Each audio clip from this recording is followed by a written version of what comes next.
नमस्कार, मी माधुरी घाडगे. माधुरीज किचनमध्ये तुमचं खूप मनापासून स्वागत करते. मी आज तुम्हाला छान अशी मुगाची खिचडी करून दाखवणार आहे. त्यासाठी हे तांदूळ मी घेतलेत. हे तुकडा बासमती तांदूळ आहेत. आम्ही ते नेहमी जेवणाला वापरतो. आणि डाळ आहे ती पाऊण वाटी घेतली आहे. तांदूळ 1 वाटी घेतलेत.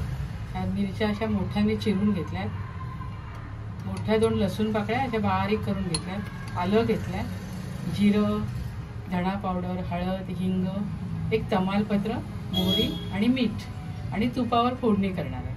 तर ते आपण डाळ तांदूळ आहे ते धुवून घेऊया आणि मग तुम्हाला मी खिचडी करताना दाखवते. प्रेशर पॅनमध्ये मी 2 चमचे तूप घेतलं आहे. त्याच्यामध्ये आपण जिरं घालूया. जिरं छान फुललं ना की मग मोहरी घालायची.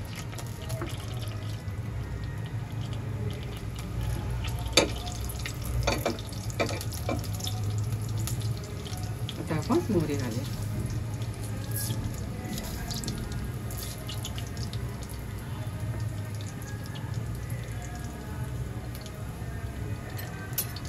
आता आपण यावर लसूण बघा मी असं बारीक चिरून घेतलाय.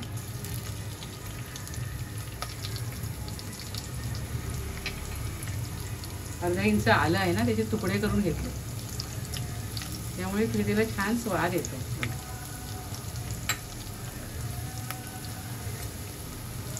2 तमालपत्राची पानं घालूया.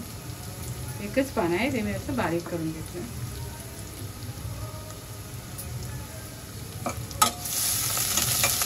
लसूण चांगला लालसर होऊन जायचं.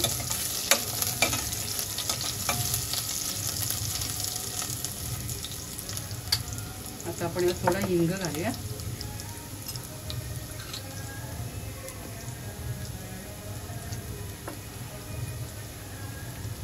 आणि मिरच्या ना त्या मोठ्या चिरून घेतल्यात. लहान मुलांना द्यायच्या असल्या मिरच्या आपण ह्या काढू शकतो ना, म्हणून मी मोठ्या चिरून घेतल्या. आणि हा कढीपत्ता छान मिरची कढीपत्ता वगैरे छान परतून घेऊया. कधी भाजी करायचा कंटाळा आला किंवा स्वयंपाक करायचा कंटाळा आला तर अशी खिचडी आपण पटकन करू शकतो. त्याच्यामुळे लोणचं पापड असेल तर छान लागते.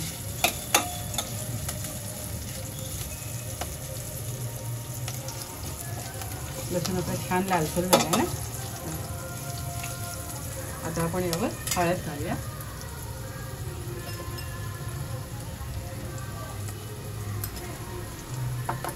थोडी धणा पावडर घालूया.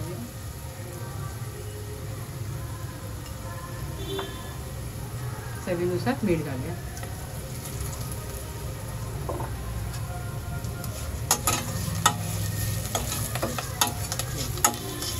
आता आपण यावर हे डाळ तांदूळ जे धुवून घेतले होते ना ते घालूया.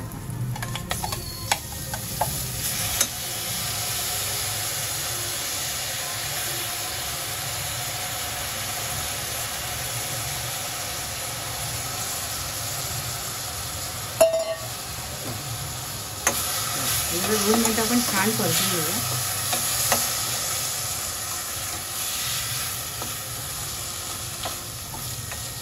मस्त सुगंध आलाय खिचडीला.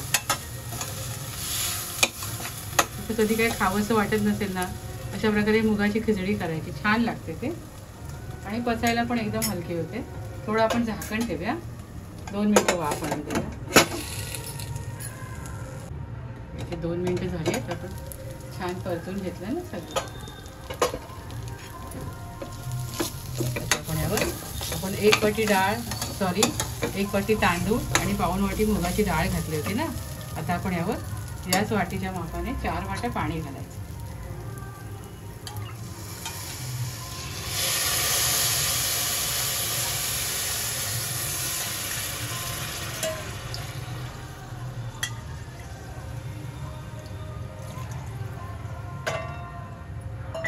थोडी सैलसर खिचडी असेल ना तर छान लागते.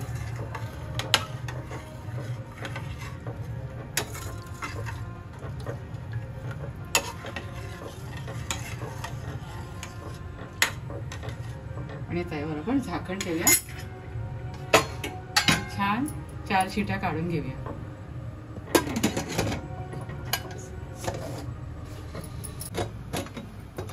कुकरच्या मी 4 शिट्या काढून घेतल्या.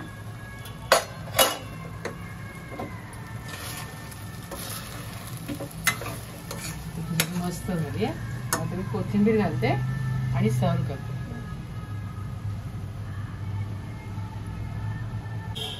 खिचडी मी आता तुम्हाला सर्व करून दाखवते. बघा मस्त झाली. पाणी अजून थोडंसं तुम्ही जास्त घातलं ना, मऊ हवी असेल तर थोडंसं पाणी तुम्ही अजून वाढवू शकता. थोडी कोथिंबीर घालूया.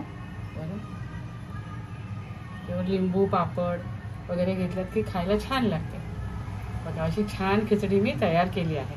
तुम्ही सुद्धा अशा प्रकारे मऊ मऊ मूग डाळीची खिचडी करून खात राहा, आनंदी राहा. माझे व्हिडिओ पाहत राहा, शेअर करा, लाईक करा, आठवणीने सबस्क्राईब करा. धन्यवाद.